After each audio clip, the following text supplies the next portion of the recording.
Good morning, good afternoon, good evening. Welcome back. Another episode of BU Podcast, part of Supermom's Magic Circle. And today we have Jackie. Jackie is incredible. You will love her story and you love all her knowledge.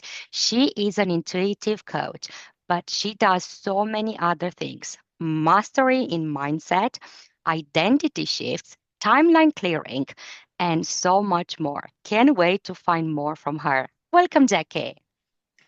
Thank you very much. It's lovely to be here. Thank you as well.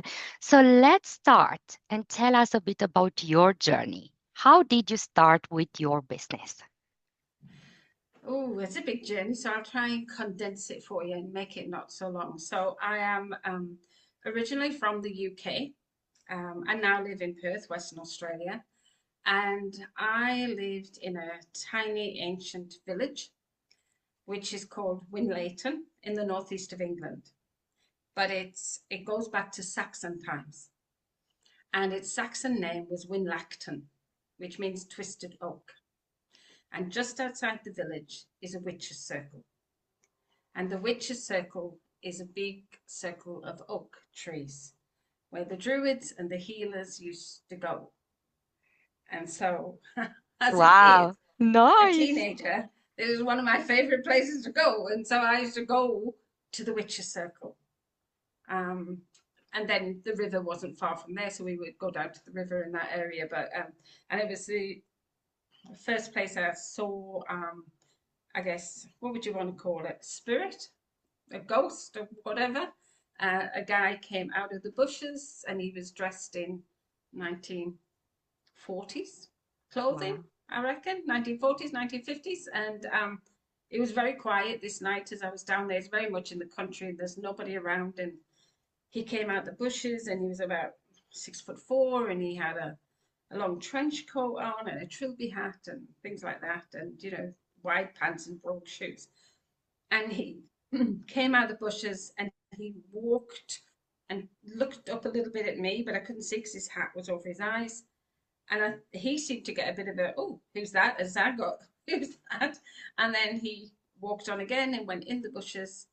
And it was then that I realized there was no footsteps, there was no bushes moved, there was nothing. But Wow. he was as real as you look there. So that was sort of where I was from, and now I live in Perth, Western Australia, So and what I have you guess done?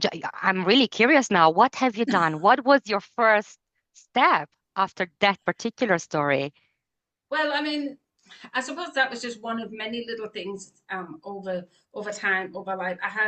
I would just call him like an Indian guide, I suppose, that would come to me in my dreams as a kid over like for years and years and years and years. And often I would I know it sounds a bit woo woo, but anyway, and I know your audience love a bit of woo woo. Anyway, I would be out of my body and come outside and be over the top of buildings and think as a kid, like I'd be able to just Wow. leave the body and do that. So there was always these bits and pieces of just who I was, and it was just who I was. And I was always very intuitive, and I always knew that even as a kid that we were like in a game, if you like, in an illusion, in a play. Like I knew, I always knew, and then you get married and you grow up and you have a normal life, like in commas, normal sort of life, and then I spent 20 years. I was teaching, so I used to teach. I taught child development, human development, and leadership, and things like that. So I did that for a long time. And I always worked with women. I just, in whatever I did, I seemed to lean towards working with women in those Mm. occupations. And so to move to coaching um, was easy because I had always, I guess, always been coaching and mentoring within the space of teaching. So it was just part of what I did, and it was natural. And I got involved in a mentoring research project and was a mentor and loved it. And and again, jumping forward, it to get a qualification in coaching these days, it's an unregulated industry anyway. And so anybody can go, oh, I'm a coach and I'm a coach and I'm a coach. And Yeah. that's fine because they can, because it's unregulated. I have some concerns about that, but on the other hand, I know some people who are amazing coaches and have never had any formal training. So, both sides of the scale. But for me, I wanted something that was solid, that I felt had some credibility about it. And I looked all over Australia and was ringing New South Wales, which is another state. And I was told by a guy in a university there that a program was beginning in Perth, which I was a bit surprised. So I I called them up and spoke to the lady who was running it was a postgraduate in coaching, and it was Right. through the School of Psychology. So it was with those that were doing their masters in psychology and whatever. So we were all in the same space. And so I went for the interview, and then you sit in front of a panel and you get your place and whatever. And so I did it. I did the postgrad. So this window opened. I went in and did it, and I loved it, and I completed it. And then they closed it down and never ran it again. And that was Wow. it. It was meant for you, you see? Wow. It was weird. So that was the coaching. So that's how I got into coaching. And then I I love coaching, I love teaching, and I wanted something that would allow me to work. I work one on one. I have some beautiful one on one clients, and I love my work one on one. And the one on one program is a breakthrough to freedom, because that's what we do. We break through where clients are at. I only work with women, so that they can. The intention is that they connect back with the most highest self, that they Mm-hmm. come back and align back again with their soul self, their most highest self. And I love that. That's so yes, great. Yes, because we all have the higher self in us. It's just a case of seeing it. So this will move me yeah, to my I had this question for so long. I really wanted to ask, and you are the right person. Could definitely can okay. answer this. Let's talk about identity and let's talk about identity shifts. That was the word in my mind as you said that. Yeah. Okay. What would you like to know? Everything from the beginning because Okay. we can reinvent ourselves. And as we go Okay. closer and closer to our higher self, then we do Mm, get a new identity from this is from yeah, my experience. absolutely. So 100%. 100%. you are the expert in just tell us more, whoever is Okay. listening. Okay. I'll give you my perspective and my belief. Okay. So my belief is when we're born and when you see infants that are born, young children, newborns, they are the closest they will be to their true self, their soul self, to source energy, to divine in that time, because they have not lived this human life this time round. They may have lived many times before, but they're in this new body, and so they're going to be living a journey in this 3D experience, if you like, put it that way. So when they're born, and children are often so intuitive and they're so connected and they can see things and they talk to people and they tell you what they're seeing, and a lot of people dismiss it, but to me it's like, well, it's natural for them because they're just still connected. But what happens is, as we come through this human journey, we begin to split. We begin to split away from that core higher self as we go through our programmed and conditioned journey. And we are all conditioned, every single one of us, in whatever family we're in. And it's with our key caregivers. So, whoever that key caregiver is for you, your parents, a grandparent, a foster carer, it doesn't matter. Whoever raises that child, whoever they're most connected to, that's where they're going to get most of their programming from. And the programming happens because the when we are little, up to around the age of 7, we've really just got the subconscious mind that its job is to record and collate and store everything. And so every experience you've ever had, every moment from the third trimester of your mum's pregnancy is stored in your mind. There's nothing missing. It's all there. We don't need it, and so it's dormant. It's dormant until we get triggered, and then things come up again. And so it's all there, it's all recorded. So as we become more conditioned, we pull away from our core, true, authentic self. And again, depends on the the family situation and the experience we have. So I always say, for example, if you've got a child who's very exuberant and happy and they like to dance and they like to sing and things like that, and their parents don't really value that, and their parents value academics, and so they go, stop jumping around, don't be so silly, keep out the way, have you done your homework? And so the focus keeps coming back to academics. And so in what happens is the child then dims their light of their true self, the authentic self, their higher self, who they truly are. They start to reduce that and dim it down, because our intention as a human being is to attach and bond to our caregivers and make sure, and the subconscious mind, its job is to make sure that you are safe. And so you Yeah. must bond. So we bend to the will of the parents, and we become, in many ways, what parents or families or culture or community expect us to become. And so the first half of our life is the pulling away. And then we get to adulthood, and around 7, the conscious mind comes online. And the conscious mind is the mind where we can analyze. So we get a capacity to analyze and think, because before that, as a young child, we don't have that capacity to analyze. We don't question what's been said to us. If somebody tells us we are beautiful, then we believe we're beautiful. Same as if somebody tells us we're stupid, we believe we're stupid. We Yeah. take it on board and we go, okay, that must be so. And for, all of us have got wounding from childhood. Every single human being, I don't think anybody does not feel that wounding from childhood. Mm-hmm. And so the first, in my opinion, my belief is, in terms of identity, going back to that word, we begin as we purely are, connected to soul energy, to the divine, and then we split away through the human existence, and we become the identity of our programmed self. And so when women come to work with me and they say things like, it's just the way I am, and I'll say, no, it's not. It's who you have become.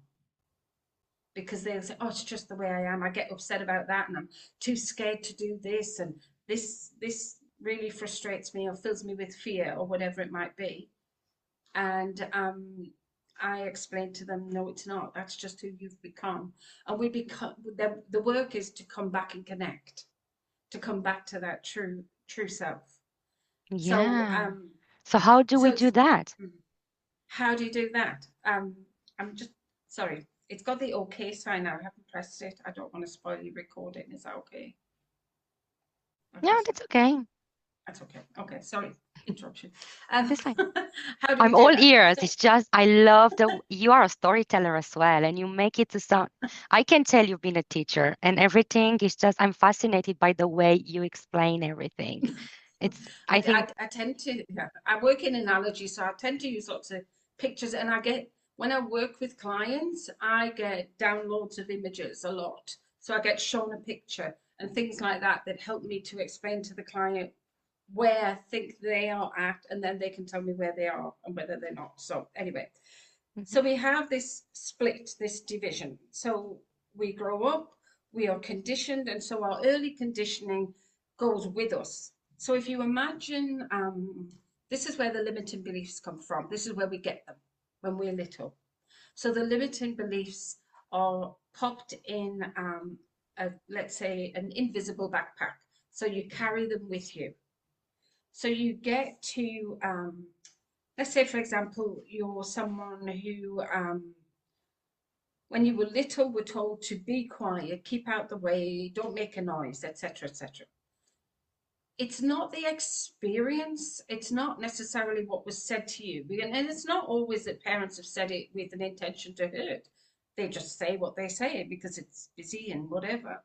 It's the meaning we make of what's said, it's the Mhm. meaning we make of what's done that creates the limiting belief. But we do it from a child's mind. We only doing our best. And Yeah. so we make it mean, oh, well, my voice shouldn't be heard. I shouldn't speak up. I shouldn't. be loud. I shouldn't be too much in the way. I need to make myself small. I'm not part of the group. So we make all of these limiting beliefs up. And so as an adult, what happens is we've carried them with us and we still have a belief, it's there at the subconscious level of mind. And so we hold ourselves back from experiences that we would have potentially loved. So we don't go to the social event. We don't gather with friends because we go, no, no, no, I can't. It's too terrifying, and we get anxious and we get stressed, and we only get anxious and stressed because the limiting belief that's sitting at the subconscious level of mind is being triggered by the very thought of putting yourself out there and being in a social experience because you've learned when you were little that you're not supposed to, that you're supposed to be quiet and keep back. Right. And you, And you know, the and same you thing will might, happen with money as well, because I see lots of women in my yeah, communities. absolutely. Yeah, They have amazing business, and majority yeah. of them are coaches or healers, and they are Yeah. really, really good. But some of them they Mm, cannot level up. They cannot mm, just because they feel like they are not worthy, or they feel like too much yeah, money, it's it's not good for me. absolutely. Money mindset, that's another thing that comes up all the time in childhood. And even myself, I mean, this is another part of the story, but my dad became very ill at 28 and he was in a wheelchair then until he died at 35. So my mum was only 34 when she was a widow and she had five children to look after. Oh, And I can remember hearing her say over many times, I haven't got a penny in my purse. I haven't got a penny in my purse. And it was just something she would say. And as I said, her saying it wasn't the issue, it was the meaning I made of it, which meant that I'm never meant to have a penny in my purse. So I grew up with a really awful money mindset that I couldn't have money, that it didn't belong to me. so how can we raise our children to have no money limiting beliefs in the future? Well, that's the this journey of parenting. It is about being more consciously aware of the language we use, how we are implying our own perceptions on our child, that that's right and that's wrong and this is this and this is that. And I mean, in some ways that's our job as a parent. If a child is being hurtful to another child, obviously we step in and we say it's not kind to hurt another child, it's not kind to do that. But we don't use words like Mm. you are cruel, you are mean, you are nasty. These are the things that cause the problems because we are giving the child a directive and we're telling them who they are. And when they're really little, they'll take it on board as truth and they'll go, oh, well, I must be then. So they'll grow up thinking, well, I'm mean, I'm nasty, I'm not a nice person. Absolutely, yes, absolutely. That's really important. Yeah, so let's move back to the identity again. So, when Yes? is it a case of obviously when someone is ready, is when they start to discover more about who I am and they start asking those questions and what's my purpose, what's my calling? For some people could start Yeah. very early, 20, 25, others 30, 40, 50. So, is this when you start asking those questions, and is this when you start stepping into your identity, which is the one connected to the higher self? It varies person to person. There are some people who were born, I mean, we've all known people who, even as a little child, said, I'm going to be a doctor. And they grow up and they become a doctor because it was supported by the family, it was supported by the culture, it was supported by whatever community they were in. So what they wanted to be, it just became flow because it was supported. And then there are others where it wasn't supported. So some do go on to become who they want to be. Many of us don't. We Many of us, if we look at our career paths and if we look at the work that we've done, if we go back to childhood, we can see where the connection began there, where we got moved and sort of it's a bit like, like going along a stream. You go along a stream path and it's like, oh, I've ended up in this particular role or job, and you look at back at your childhood and you go, oh, that's why I'm here, this is why I've got here. So what I've found is people, they just, life becomes habitual. Life becomes like a Groundhog Day existence. So the Groundhog Day existence means that we just repeat, repeat, repeat. So in every day, we've got like 70 to more, 90,000 thoughts, easy, thousands and thousands of thoughts. But 90% of those thoughts are the same thoughts we had the day before. They're exactly the same. And we just live and we go around in a circle.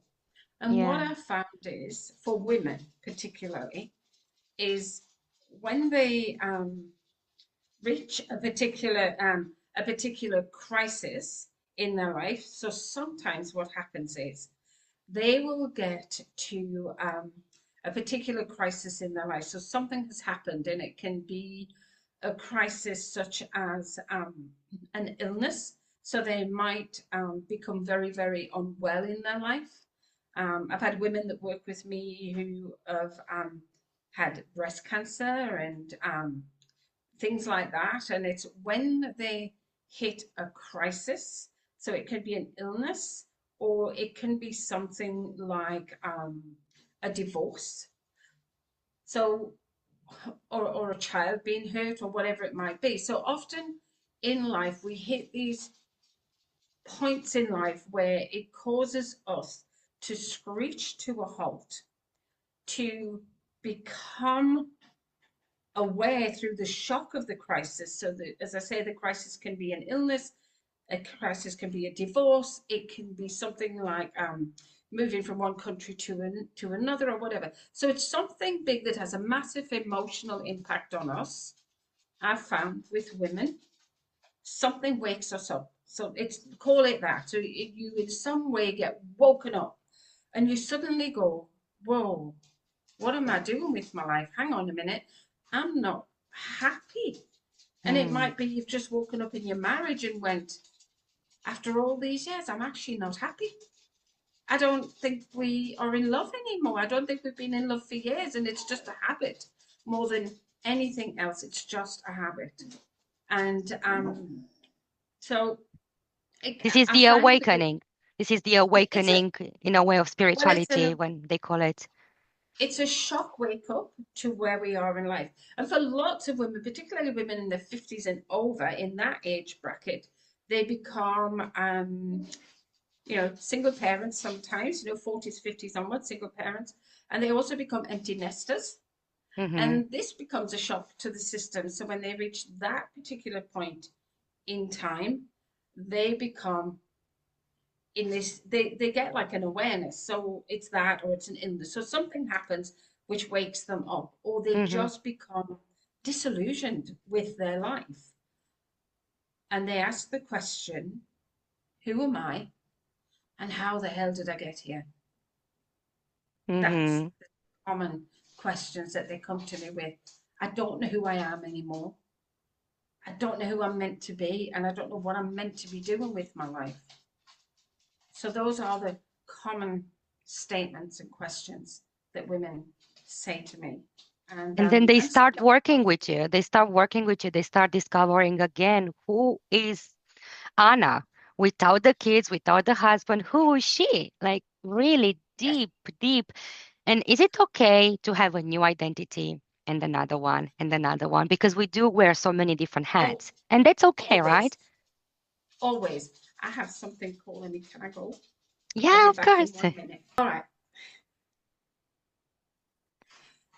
Okay, so going back to what you were saying about identity, my belief is that there is a different version of us every day. So every day we move into another version of ourselves.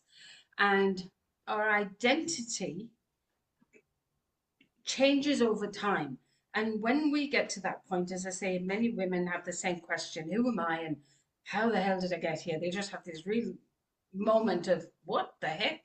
And they look at their career, they look at their relationships, they realize they're unhappy. And more women now are literally just getting this wake up and stepping into their power, and they're setting off in vans and going traveling and living their dream life and things like that. So there's a greater sense of urgency I'm seeing with women to step into what they've always wanted to do. So they literally step into this new identity, but you have to move into it step by step, so they want it, but they don't know how to be it. So the work that I do with women is bringing them back to their core self, their soul self, if you like, and you know, doing the work is a step by step. So sometimes we're working on limiting beliefs. They don't even realize it is a limiting belief. So sometimes we're clearing those limiting beliefs as we go. And and I'll come to timeline clearing in a moment because that's part of that. But I also use Psych-K. So Psych-K is an energy-based process.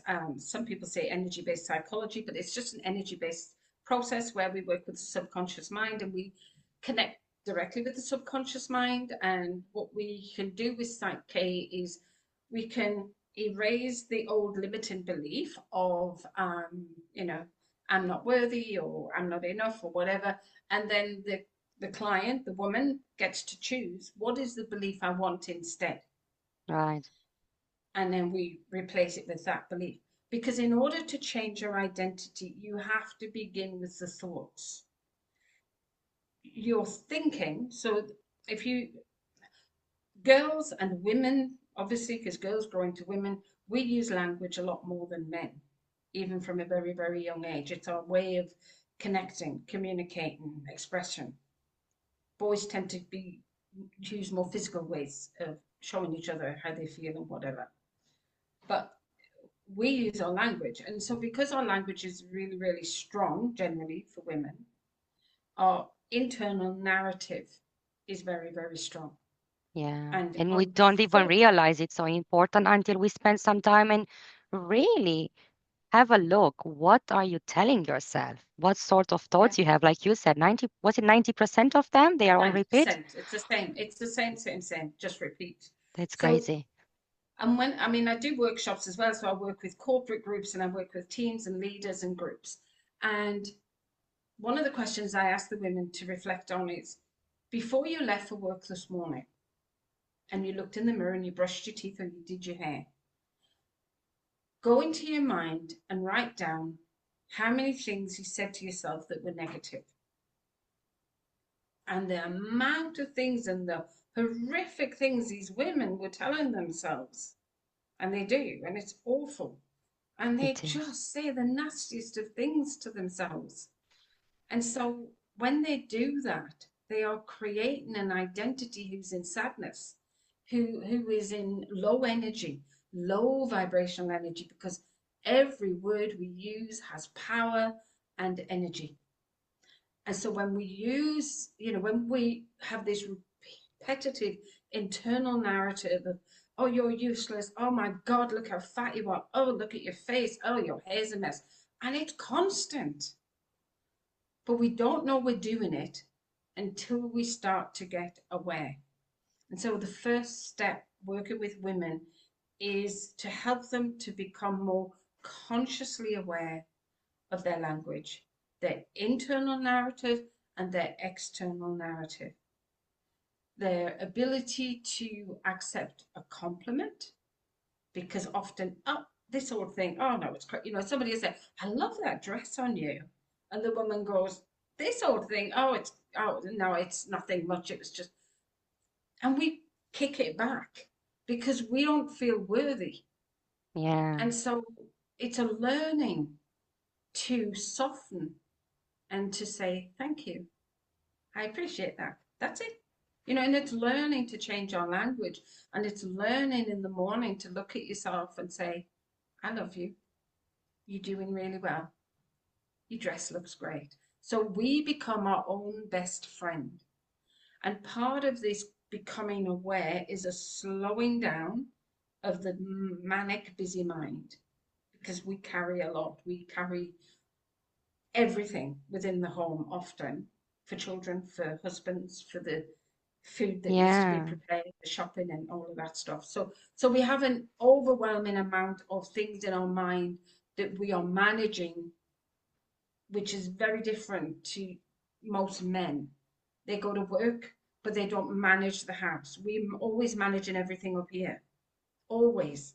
Yes, we do. Um, I love when you say that we have to start being our own cheerleaders. We definitely have to start accepting compliments and even love. We have to start loving ourselves Exactly. because I Yeah. have so many women in my world and they are saying, "Oh, I don't feel loved." But they are, but they don't feel it because they don't offer love for themselves. So, Jackie, thank you Yeah. so much for everything you said. Before I let you go, can you just tell us shortly about the timeline clearing? Just The a few. timeline. Mm-hmm. Yeah, yeah, yeah. So timeline clearing is something that I've developed over time as I've used lots of different methods over time, and it just came together as this process. So it's a bit of a blend of because I do past life regression work as well, um, and I do NLP work and different things. So it's sort of like a blend, and I just started using things in this way. So I take the woman on a journey, and we um, we use the imagination. We use the power of the imagination. So it's she's not in hypnosis. I don't use hypnosis. We're not using psyche.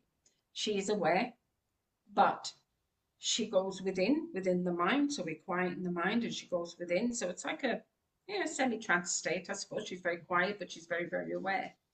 And so we begin a journey where we go back to the the core issue, where it all began. And she doesn't necessarily know before we begin, but we allow the subconscious mind to take her to where it all began. And I, I ask her to look at the scene. So it's a bit like on the movies. So I want her to see the scene like a movie, and I want her to, she's not in it, so she doesn't necessarily feel it. She's just watching it. I don't want to go back into trauma or wounding. She's just watching it. So she watches the scene in her mind, and she tells me, I ask her how she's feeling, what she's seeing, who's there, etc., etc. And then we go back along her timeline, and I allow the subconscious mind to take us back. And I use the same language I use in past life regression work, and it goes back. And I just follow the subconscious mind, but a lot of this work is intuitive too. I was working with a lady a few weeks ago, and we had gone back, and they go back lifetimes, so they don't just go back in this lifetime; they go Yeah. past lifetimes. And she was describing this lifetime, and just describing where she was and the events, and she was telling me the date and who she was with and whatever, and then we did another one and another one. So what we're doing, I'm allowing the subconscious mind to and go back to the time where there is enough positive learnings and enough self-worth and awareness that she is amazing, that she's beautiful, that she's strong, that she's whatever it is that she needs. The subconscious Mm-hmm. mind will find it. And so we had done, I call them jumps. So we had gone back 4 jumps, and I wasn't sure whether to do another one or just go, let's reverse and come back today, and we can come back next week. But I was told, go one more, you've got one more to do. So I did one more, and that was the one. And Wow. she just beautiful experience, and then that flooded her with all of these positive emotions and realizations, and it was this true connection back to who she was. And then we bring her back along the timeline, and then we do a future check, and she can't feel it anymore, and then it's gone, and it just clears it. And she That's messaged me and phenomenal. said it was amazing. That's absolutely. It's amazing just hearing. Experiencing it's Yeah, all another level. Thank you, yeah, it's Jackie, cool. so much. Thank you, thank you, thank you. I really All right. wish to spend more and more time with you. So definitely will invite you back in a few months if Yeah, you want to come anytime. back because I feel like there is still so more to learn from Oh, you. that's, I have to say thank you. congratulations for everything you do. And whoever Thanks. listened, please get in touch with Jackie because I will put all her social medias and all her best way to get in touch with her and just go and have a chat and see how can she help you because from everything you heard she is incredible. Is there a final message you would like to leave the audience with? I think just know that you are amazing. It's in you. You know you are amazing. And there's a part of you that always knows that. Always, always, always. Your true identity, your true self is just waiting for you. That's all. You just That's got to make your way back. beautiful. And just be you. So start being you. That's beautiful. Yeah. Thank you, everyone who listened or who watched this podcast. Jackie, she's phenomenal. Please go and get in touch with her. You can find her as well on Supermom's Magic Circle. And please go in the group and tell us what was your aha moment from today's podcast. Please tell us what did you enjoy the most and what was your takeaway. This is all from today. Remember, keep on smiling, keep on shining. Until next time, bye.